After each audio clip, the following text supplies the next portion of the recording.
एक बहुत अच्छी नस्ल का कुत्ता था, उसके 2 पिल्ले हुए। एक पिल्ला चला गया पुलिस विभाग में, दूसरा पिल्ला चला गया एक परिवार में पलने के लिए।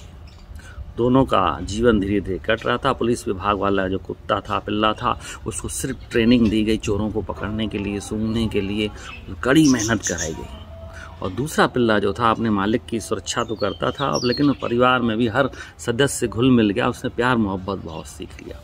दोनों का जीवन बड़े मज़े से कट रहा था। वो पिल्ला जो पुलिस में था उसको सिर्फ काम से मतलब होता था, उसको किसी प्यार मोहब्बत या व्यवहार से कोई लेना देना नहीं था।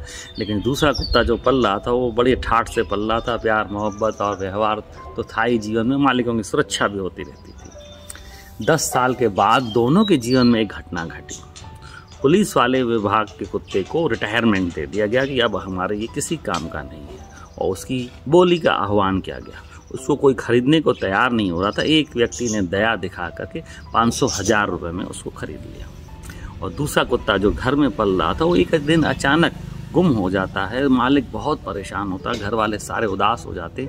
एक पेपर में न्यूज़ दी जाती है कि इस हमारे कुत्ते को जो खोज के लाएगा उसको 1 लाख रुपये का इनाम दिया जाएगा। दोस्तों, 10 साल के बाद एक पिल्ले की कीमत आई 1000 रुपये और दूसरे की कीमत आई लाखों रुपये।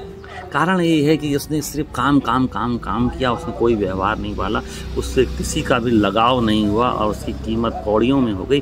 जो पिल्ला अपने मालिक का हर प्रकार से ख्याल कर रहा था, हर प्रकार के रंग में उससे रंग जाता था, उसकी कीमत हो गई लाखों। ऐसा ही हमारे साथ इंसानों के साथ होता है। हम भरी जवानी में या हमारा जब बिजनेस होता है, बड़े पदों पे होते हैं, बड़ी जॉब पे होते हैं, बड़ा हमारे पास अहंकार रहता है, सिर्फ काम। हम आजू बाजू कौन है, समाज में क्या है, उस व्यवहार को नहीं देखते हैं, परिवार को नहीं देखते हैं, रिश्ते नहीं निभा पाते हैं। तो हमारी भी हालत अब रिटायरमेंट के बाद जब हम बूढ़े हो जाएंगे तो उस पुलिस के कुत्ते जैसी होनी है जिसकी कीमत कौड़ियों में थी। लेकिन आप अगर पैसा भी कमा रहे हैं, व्यापार में हैं, समाज का भी ध्यान रख रहे हैं, अच्छे पदों पे हैं, समाज सेवा से जुड़ रहे हैं, दान पुण्य कर रहे हैं, परमात्मा की भक्ति में भी लगे हुए हैं, तो आपकी कीमत भी लाखों या ये कही अनगिनत आपकी अनमोल कीमत हो जाएगी। तो जीवन आपके हाथ में, कैसा जीना है।